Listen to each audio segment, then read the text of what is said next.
Thème 4, son et musique porteurs d'informations. 4 sous-thèmes dans ce thème, nous commencerons par le premier, le son, phénomène vibratoire. Les caractéristiques d'un son. Un son se propage de proche en proche dans un milieu. La propagation d'un son se fait sous forme d'onde de pression. C'est-à-dire que là, lorsque je parle, mes cordes vocales déplacent de l'air et cet air fait une onde qui arrive jusqu'à votre oreille. Le son est donc un signal périodique qui correspond aux alternances de compression et de décompression de l'air qui vont être perçues par le tympan de l'oreille interne. En physique, vous connaissez la représentation temporelle d'un son. Vous savez que cette représentation représente l'amplitude du signal en ordonnée en fonction du temps en abscisse en secondes. Étudions un exemple de représentation temporelle d'un son. Prenez votre livre, page 93. Ici, nous avons une amplitude de son de 1 à -1. Nous remarquons que le motif se répète, repérage avec les 2 pièces rouges, avec une période. Si on mesure cet intervalle, dans notre exemple, la période est de 0,00227 secondes. Mais il existe une autre façon de représenter ce son, la représentation spectrale. Elle consiste à changer d'unité. Voilà ce que donnerait l'enregistrement précédent en représentation spectrale. On a toujours l'amplitude du son, mais cette fois-ci en abscisse, on constate que l'on indique les fréquences. La fréquence se calcule en faisant 1 sur T. Dans notre exemple, la période de tout à l'heure, 0,0227 secondes, cela nous donne 440 Hz qui correspond à ce qui est indiqué sur l'axe des abscisses. Cet exemple correspond à un son pur, par exemple le son d'un diapason. Que se passe-t-il pour un son composé, par exemple si j'appuie sur une touche de piano?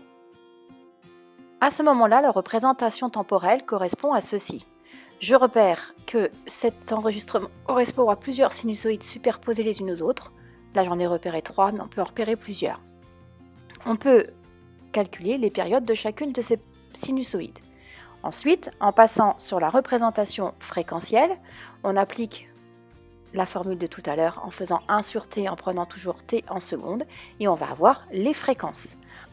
On obtient une fréquence fondamentale, et toutes les autres fréquences sont appelées les harmoniques, et elles sont obtenues en multipliant la fréquence fondamentale par un nombre entier, 2, 3, 4, 5.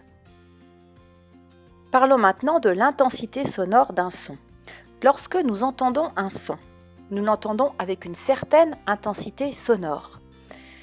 Cette intensité est exprimée en watts par mètre carré. Elle correspond à la puissance transportée par unité de surface. Il est plus simple de classer les intensités sonores entre elles avec le niveau d'intensité sonore qui lui est noté grand L. La formule permettant de relier I à L vous est donnée dans le cours. Il est alors possible de traduire cette équation en construction graphique et de faire ensuite une lecture graphique des valeurs. Vous l'avez dans votre livre, page 193. J'attire votre attention sur les graduations de l'échelle des abscisses.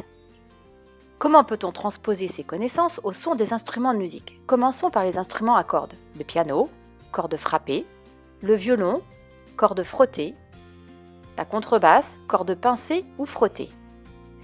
Les instruments à cordes produisent un son par vibration d'une corde. La corde va déplacer l'air en produisant une compression-décompression.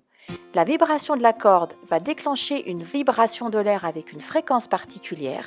Cette vibration va atteindre notre tympan et donner un son. D'après ce que nous avons dit précédemment, le son va dépendre de la fréquence à laquelle l'air va être déplacé. Que la corde soit frappée, pincée ou frottée, cette fréquence va dépendre de 4 paramètres. La fréquence de la vibration va dépendre de la longueur de la corde, de la tension qui est appliquée aux extrémités de la corde et de la masse linéaire de la corde. Les instruments à vent fonctionnent sur le même principe. Un phénomène produit une vibration de l'air dans un tuyau. Ce tuyau peut être la gorge pour les cordes vocales, le saxo ou la clarinette.